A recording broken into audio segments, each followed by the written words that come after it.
പ്രമേഹ രോഗം പോലെ തന്നെ അമിതമായ രക്തസമ്മർദ്ദവും കിഡ്നി രോഗങ്ങൾക്കൊരു കാരണമാകുന്നു. അമിതമായ രക്തസമ്മർദ്ദം കിഡ്നി രോഗത്തിൻ്റെ ഒരു പ്രധാന ലക്ഷണമായി തന്നെ കരുതപ്പെടുന്നു. ആയതിനാൽ നമ്മൾ ഓരോരുത്തരും അമിതമായ രക്തസമ്മർദ്ദം ഇല്ല എന്ന് ഉറപ്പുവരുത്തേണ്ടതാണ്.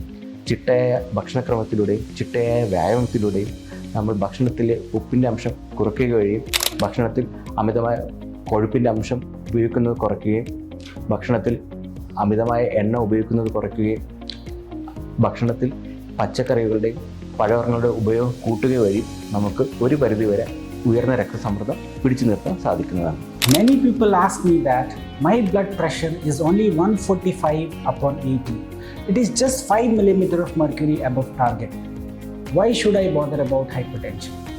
I would like to tell them that this 5 millimeter of mercury blood pressure over a period of 5 to 10 years can lead to catastrophic cardiac conditions like heart attack, heart failure, and rhythm disorders like atrial fibrillation. So to protect your heart, you have to prevent hypertension. This can be easily done by changing your lifestyle by using low salt diet, proper exercise, and weight reduction. If even with all these measures your pressure is not under control, you should visit a doctor for the management of hypertension.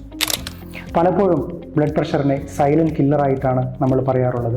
എന്താണെന്ന് വെച്ചാൽ പലപ്പോഴും blood pressure ക്രമാതീതമായി കൂടി നിൽക്കുന്ന ആളുകളിൽ ലക്ഷണങ്ങളൊന്നും കാണിക്കാതെ തന്നെ അവർ നമ്മുടെ ഹോസ്പിറ്റലിലേക്ക് സ്ട്രോക്ക് ആയിട്ടും അല്ലെങ്കിൽ ഹാർട്ട് അറ്റാക്ക് ആയിട്ടും അതുപോലെ കാഴ്ചയുടെ തകരാറുകളായിട്ടും കിഡ്നി തകരാറുകളായിട്ടുമാണ് കാണിക്കാറുള്ളത്. അപ്പോൾ ഈ ഒരു കോംപ്ലിക്കേഷനിലേക്ക് പോകാതെ എങ്ങനെ നമുക്ക് ബ്ലഡ് പ്രഷർ മാനേജ് ചെയ്യാമെന്ന് നോക്കാം. കൃത്യമായ ഇടവേളകളിൽ ബ്ലഡ് പ്രഷർ ചെക്ക് ചെയ്യുക, അതുപോലെ കൃത്യമായി വ്യായാമം ചെയ്യുക. ദിവസേന 30 മിനിറ്റ് മുതൽ 45 മിനിറ്റ് വരെ വളരെ കൃത്യമായി വ്യായാമം ചെയ്യാൻ ശ്രദ്ധിക്കുക.